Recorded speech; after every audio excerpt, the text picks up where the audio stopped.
안녕하세요. 새벽하늘 김태훈입니다. 오늘은 여러분들이 제일 싫어하는 명도. 그런데 이제 명도를 안 해도 되는 물건의 유형이 있어요. 이 유형에 대해서 제가 오늘 소개를 좀 시켜 드리겠습니다. 자, 화면을 보시면은요. 지금 관악구에 한 다세대가 경매로 진행이 되고 있어요. 그런데 자, 감정가는 3억 3,300에 감정평가가 돼서 쭉 유찰이 됐어요. 유찰이 계속 되다가 다시금 변경이 돼서 처음부터 다시 지금 시작되고 있는 게 보이시죠? 이유를 살펴봤더니 지금 요 압류가 말소 기준이죠. 그런데 임차인이 있어요. 근데 임차인의 전입일자는 2020년 6월 19일이에요. 그럼 이 말소 기준보다 빠르잖아요. 그쵸? 그러면은 대항력이 있는 임차인이다라는 거죠. 보증금이 3억 3천이에요. 감정가는 3억 3,300. 그런데 이 빌라는 시세가 이 정도가 안 될 거란 말이에요. 한번 간단히 살펴볼까요? 전용 면적이 35제곱미터고요. 실거래 내역을 보시면은 35제곱미터. 35제곱미터를 보시면은 2019년도에 3억 2천에 거래가 됐었어요. 그쵸? 그리고 가장 최근에 거래가 된 거는 21년도네요. 21년도 35제곱미터. 그런데 이게 3억 4천까지 거래가 됐었어요. 그런데 21년도에요. 그러면은 가장 최근에 거래가 된 거를 보시면 작년 23년도 2분기 때 거래가 됐었는데 이때 가격이 2억 200밖에 안 돼요. 물론 면적은 좀 더 작지만 금액이 확 떨어졌죠. 그러면은 과거에 전용 25 거래가 된 내역을 보면 이때는 19년도에 3억에 거래가 됐었단 말이에요. 그쵸? 그리고 전용 35짜리도 3억 3천, 3억 4천, 이렇게 거래가 됐었어요. 그러다가 시세가 확 꺾여서 전용 25가 작년에 가장 최근에 거래가 된 게 2억 2백이에요.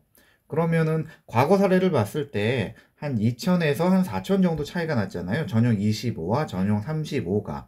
그런데 전용 25가 최근에, 그나마 최근에 2억 2백에 거래가 됐다라는 거는 전용 35도 이거보다 한 4, 5천 정도? 그러면 시세를 한 2억 5천 정도로 봐야 되는 게 맞을 것 같아요. 근데 그나마 그것도 거래가 요즘 안 되고 있죠.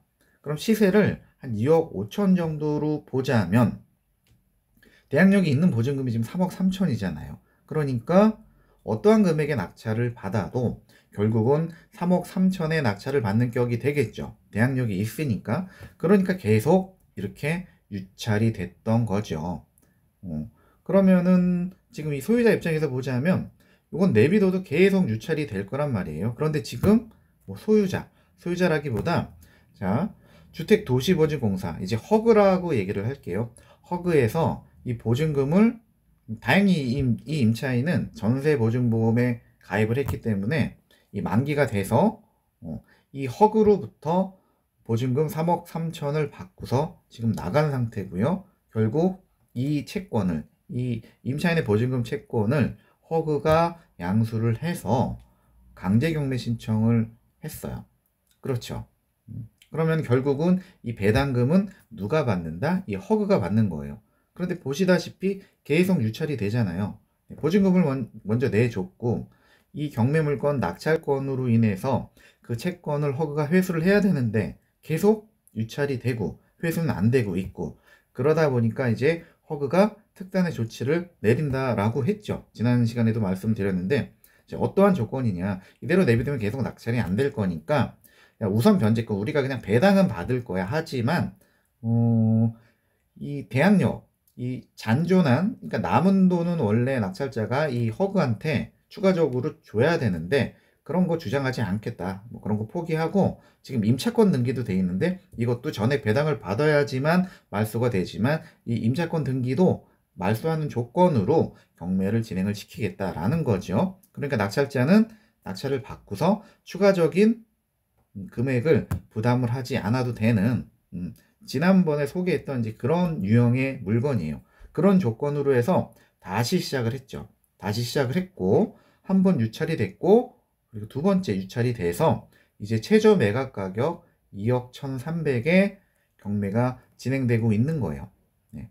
그러면은 아까 뭐 시세는 이제 여러분들이 조금 더 구체적으로 세세하게 좀 파악을 해 봐야겠지만 시세 파악 잘 하셔서 그거보다 저렴하게 입찰을 들어가면 되는데, 자, 이런 유형의 특징은요. 지금 허그가 임대차 보증금을 먼저 반환을 해 줬잖아요. 그렇죠. 반환을 해 주는데 중요한 거는 그냥 반환을 해 주는 게 아니라요. 이 임차인이 이사 나간 거를 확인을 하고 반환을 해 줘요. 허그에서는. 네, 그 보증 보험을요. 전세 보험을. 그렇기 때문에 이미 이 임차인은 이사를 한 상태예요. 그럼 집이 비어 있겠죠. 네, 비어 있어요.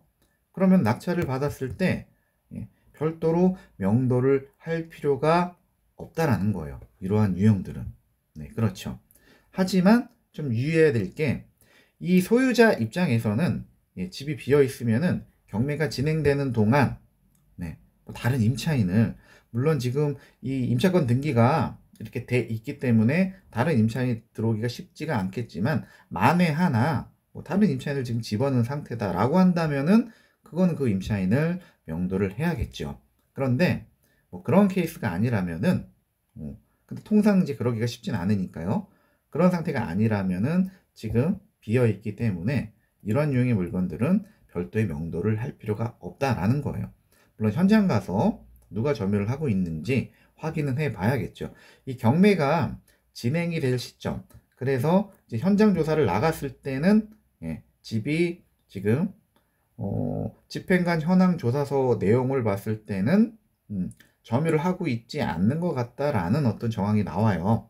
그런데 이제 여러분들은 그래도 현장 방문을 한번 하셔서 실제로 누가 점유를 하고 있는지 안 하고 있는지 그 정도만 파악을 해도 낙찰 후에 별도의 명도가 필요 없을 만한 유형의 물건이에요.